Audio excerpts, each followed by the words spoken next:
Maximum students क्या गलती करते हैं कि जब एडवांस खत्म हो गया तब ड्रॉप लेते हैं। अगर तुम्हारा कंडीशन बहुत खराब है और तुम उस स्टेज पर जाकर के ड्रॉप लेते हो, आज की इस वीडियो में 3 ऐसे पॉइंट्स में बताने वाला हूं। समझ लो कि अगर तुमने 20% ऑफ सिलेबस तुम खत्म करते हो अभी, बिल्कुल दिमाग टेंशन फ्री रह के। एट पेरेंट्स कई बार बहुत सारी गलतियां करते हैं।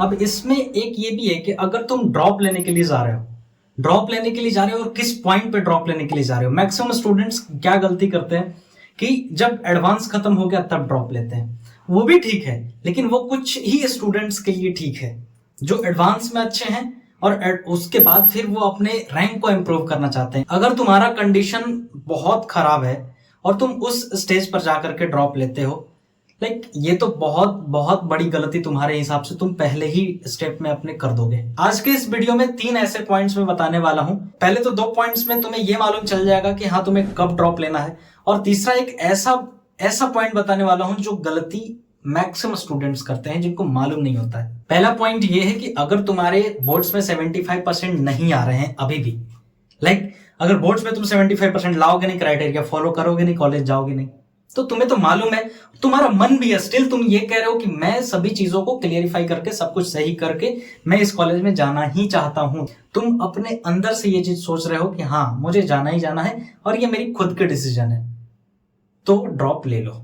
सपोज करो अभी मैं मार्च में ये वीडियो को बना रहा हूं और अगर अभी से तुम देखते हो तो ड्रॉप ईयर नहीं होता है पहला तो, ठीक है, ये होते हैं कुछ एक चंद महीने। अगर मैं जून से मार्क करूं, सपोज कि एडवांस दिया तुमने 18th ऑफ मई को, जून में इसका रिजल्ट आता है और उस समय फिर ड्रॉप के बैचेज जब आते हैं, जब अनाउंसमेंट होती है सारी कोचिंग्स की, तब तुम लेते हो एडमिशन और उसके साथ साथ चलना शुरू करते हो। तुम्हारे पास कितने महीने? 6 महीने। अगर तुम अभी से जाते हो तो अप्रैल से लेकर के दिसंबर तक, जनवरी में तुम पहले मेंस के लिए रेडी होते हो। मैक्सिमम ड्रॉपर्स स्टूडेंट जो अभी कोटा में भी पढ़ाई करते हैं ऑफलाइन में ना, उनसे एक बार बात करके देखना, क्योंकि मैं भी एक कोटाइट रह चुका हूं, मुझे मालूम है कि क्या होता है। कोई भी स्टूडेंट जो कोटा में कोचिंग में पढ़ रहा हो, उससे ये बात पूछ करके देखना कि क्या फर्स्ट मेंस जनवरी में जब देना था, अगर वो ड्रॉप लिया है तो फर्स्ट मेंस जनवरी में देते समय तुम्हारा सिलेबस कंप्लीट हो गया था?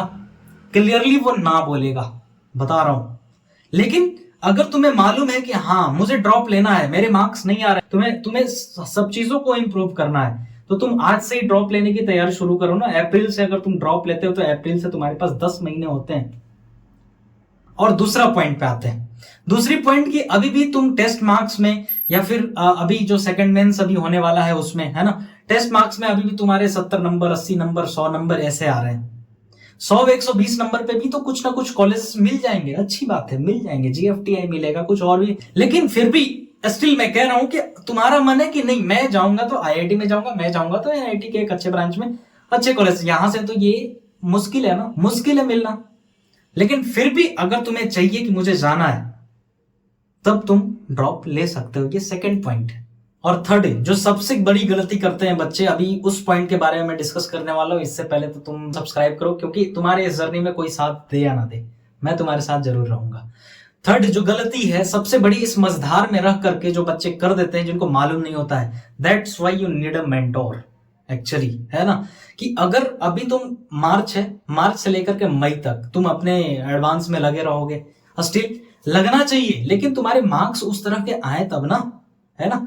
तुम अगर एकदम लो परफॉर्म कर रहे हो तब भी तुम अभी सिलेबस पूरा करने के चक्कर में लगे रहोगे कि किसी भी तरह सिलेबस पूरा करना है, ये कुछ चैप्टर्स मेरे को करके चले जाने हैं। ये तो फिक्स है ना यार कि जो तुम करके अभी जाओगे ये पूरा डिटेल्ड सिलेबस करके जाओगे नहीं, पूरा डिटेल सिलेबस करके जाओगे नहीं। जब तुम ड्रॉप लोगे तब भी तुम्हें लगेगा कि अब यार किया तो था लेकिन पूरे डिटेल में मैंने नहीं किया था, हर टॉपिक्स को अच्छे से नहीं पढ़े थे, हर टॉपिक्स पे क्वेश्चंस मैंने नहीं लगाए थे, पूरी डाउट सॉल्विंग मैंने नहीं की थी, मेरी जो भी मेरे डाउट्स आए थे। तो तुम्हें अभी क्या करना है ना, कि अभी मान लेते हैं कि मार्च से लेकर के तुमने डिसीजन ले लिया कि मुझे ड्रॉप लेना है। डिसीजन लेने के बाद तुमने पढ़ना शुरू किया, जो भी चैप्टर्स करो, मान लेते हैं कि इस 2 महीने में तुमने 7, 8, 10 चैप्टर्स तुमने कंप्लीट करे, लेकिन ये कुछ ऐसे चैप्टर्स और इस तरह से कंप्लीट होंगे ना कि जो भी किया है मैंने डिटेल में किया है। तो समझ लो कि अगर तुमने 20% ऑफ सिलेबस तुम खत्म करते हो अभी, बिल्कुल दिमाग टेंशन फ्री रह के तुम अच्छे से जो सिलेबस कंप्लीट करते हो, तो तुम्हें जब मई के बाद जब तुम ड्रॉप में कहीं एडमिशन लोगे या कहीं किसी कोचिंग में इनरोल करोगे, तब तो तुम्हें वो 20% जो चैप्टर्स होंगे वो नहीं करने होंगे ना, क्योंकि तुमने वो डिटेल में कर रखे हैं, तो तुम्हारे लिए तो वो इजी होगा ना। लेकिन यही सोचना कि मैं इस बार भी किसी तरह से कर लेता हूं, किसी तरह से कर लेता हूं, फिर आगे भी इसी में चले जाओगे कि अब तो 6 महीना है, अब कितना करूं कितना ना करूं। इसलिए अच्छा है एक अच्छे समय पे एक डिसीजन लेना, सही समय पे सही डिसीजन ले लो। तुम्हें क्या लगता है, अगर तुम इन पॉइंट्स के बीच में आते हो, पहला, या तो तुम्हारे 75% नहीं आए हैं तब भी तुम ये सोच सकते हो, अभी भी तुम लो परफॉर्म कर रहे हो तब भी ये चीज सोच सकते हो। तो ये 2 पॉइंट्स अगर तुम कैरी करते हो तो ड्रॉप ले सकते हो। Wish you all the best.